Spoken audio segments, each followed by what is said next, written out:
श्रोत्यो, मी doctor आकांक्षा गोगरे। श्रोत्यो, बाहेरचं वातावरण अतिशय प्रसन्न आहे कारण आपल्या सर्वांचा आवडीचा सण दिवाळी जवळ आली आहे आणि अर्थातच आता आपल्या सर्वांना वेध लागले ते म्हणजे दिवाळीच्या फराळाचे।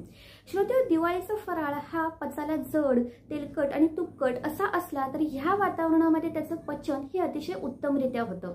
मात्र तरी देखील असं पाहायला भेटतं की दिवाळी संपल्यानंतर बऱ्याच जणांना अपचन, ॲसिडिटी, वजन वाढणं यासारख्या समस्या होतात। मग आता ह्या समस्या होऊ नये यासाठी दिवाळीचा फराळ खाताना नेमके कोणते नियम पाळले पाहिजेत याविषयी आज आपण थोडक्यात जाणून घेणार आहोत। सगळ्यात पहिले म्हणजे तुमच्या घरात बनवलेला जो फराळ आहे या फराळाला तुम्ही प्राधान्य देणं हे गरजेचं आहे। मिठाई देखील शक्यतो घरी बनवलेल्या फराळांसोबत जी घरची जी मिठाई असते ही खाण्याचा प्रयत्न करा। आता याचं कारण असं की बाहेर ज्या मिठाया भेटतात यांच्यामध्ये आर्टिफिशियल स्वीटनर्स, कलर्स किंवा प्रिझर्वेटिव्स हे खूप मोठ्या प्रमाणावर वापरले जातात। जो फराळ बाहेरनं आपण आणतो तो देखील बऱ्याच वेळा रियूज्ड ऑइलमध्ये बनवला असतो, त्यामुळे ट्रायग्लिसराइडचं प्रमाण आपल्या शरीरातलं वाढतं। त्याचबरोबर हे जे आर्टिफिशियल स्वीटनर, कलर्स किंवा प्रिझर्वेटिव्स असतात हे देखील आपल्या बॉडीला अतिशय हार्मफुल असतात, त्यामुळे शक्यतो घरात बनवलेला फराळ खाण्याकडे तुम्ही प्रोत्साहन द्या। आता ह्याचबरोबर आपल्याकडे एक नवीन पद्धत हल्ली रूढ होते, ती म्हणजे आपल्या नातेवाईकांना किंवा मित्रमैत्रिणींना चॉकलेट गिफ्ट देण्याची। तुम्ही कोणाला चॉकलेट गिफ्ट देत असाल तर हमखास द्या, मात्र ते चॉकलेटमधलं साखरेचे प्रमाण जे आहे हे कमी असलं पाहिजे। त्याचबरोबर जो कोको पावडरचा कंटेंट आहे हा 50% पेक्षा जास्त असला पाहिजे। हे जे डार्क चॉकलेट असतं हे आरोग्यासाठी चांगलं असतं। या प्रकारचं चॉकलेट जर तुम्ही त्यांना दिलं तर त्यांच्या आरोग्यासाठी देखील ते अतिशय उपयुक्त ठरेल। त्याचबरोबर जे तळलेले पदार्थ असतात याच्या बदल्यात जे भाजलेले पदार्थ असतात हे तुम्ही वापरू शकता। म्हणजे जे फरसाण किंवा शेव हे जे डीप फ्राईड पदार्थ आहेत याच्या बदल्यामध्ये जो चिवडा असतो आपला भाजलेला हा तुम्ही वापरू शकता।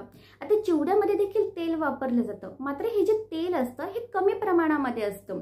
त्याचबरोबर तुम्हाला जर पचनाचा त्रास होत असेल, तुम्हाला जर जड पदार्थ पचत नसतील तर बेसनाचे जे लाडू असतात ह्याच्या बदल्यामध्ये तुम्ही खोबऱ्याचे लाडू किंवा मुगाच्या डाळीचे जे लाडू असतात हे देखील वापरू शकतात। त्याचबरोबर बऱ्याच वेळा असं होतं की बाहेरनं मिठाई आणली जाते आणि ती मिठाई खाल्ल्यानंतर बऱ्याच लोकांना घशाचा त्रास व्हायला सुरुवात होतो, त्यांचा घसा दुखायला लागतो किंवा घशामध्ये खवखव जाणवते।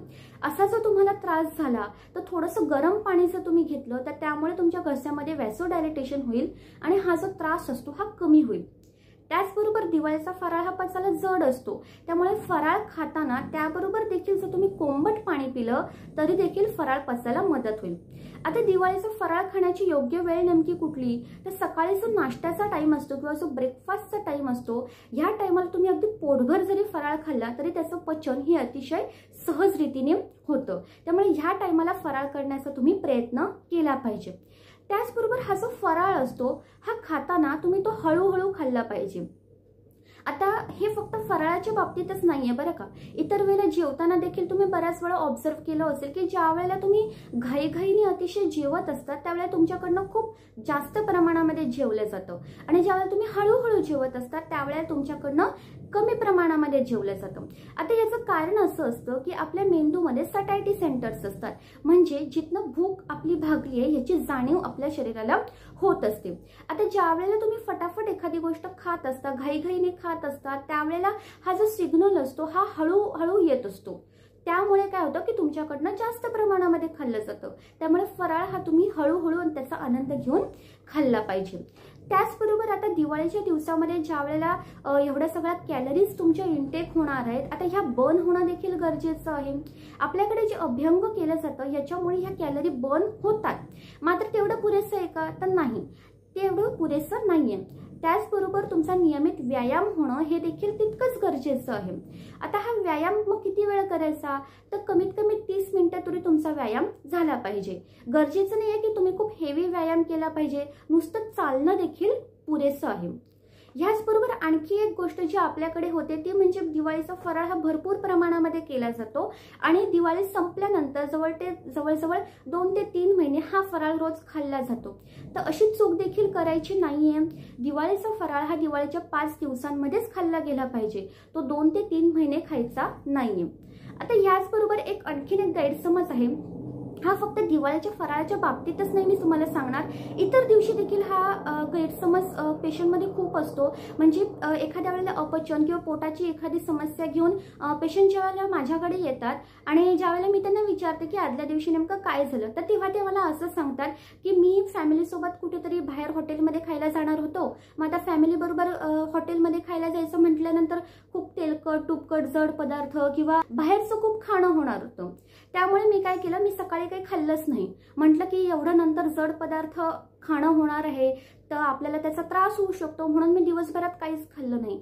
तर ही चूक तुम्ही करायची नाहीये. हा एक गैरसमज आहे की तुम्हाला जर नंतर काहीतरी खूप जास्त खायचं असेल किंवा बाहेरचं खायचं असेल तर त्याच्या अगोदर उपाशी राहिलं पाहिजे, असं करायचं नाही आहे. हा खूप मोठा गैरसमज आहे. अगदी दिवाळीच्या फराळाच्या बाबतीत देखील, किंवा तुम्ही कोणत्या नातेवाईकाकडे जाणार असाल किंवा कोणाचं लग्न असेल किंवा इतर दिवशी तुम्ही हॉटेलमध्ये जाणार असाल तरी देखील अशी चूक करायची नाही आहे. तुमचं जे रुटीन टाईम आहे त्या रुटीन टाईमला तुमच्या शरीरामध्ये काहीतरी लाईट का होईना हे खाल्लं गेलं पाहिजे. काहीतरी लाईट तरी खायचा प्रयत्न करायचा आहे तुमच्या रुटीन टाईमला.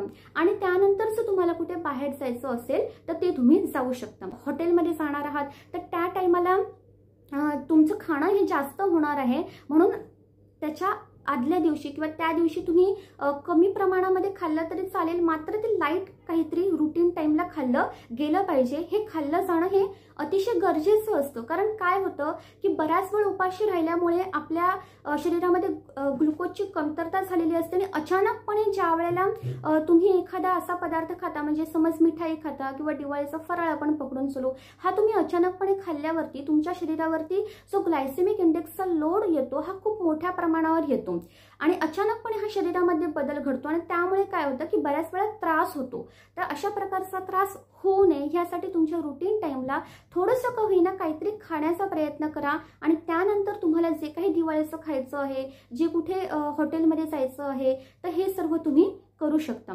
तेव्हा हा गैरसमज अगदी मनातनं काढून टाका आणि ह्या टिप्सचा आपल्या नेहमीच्या आयुष्यामध्ये देखील तुम्ही वापर करू शकता.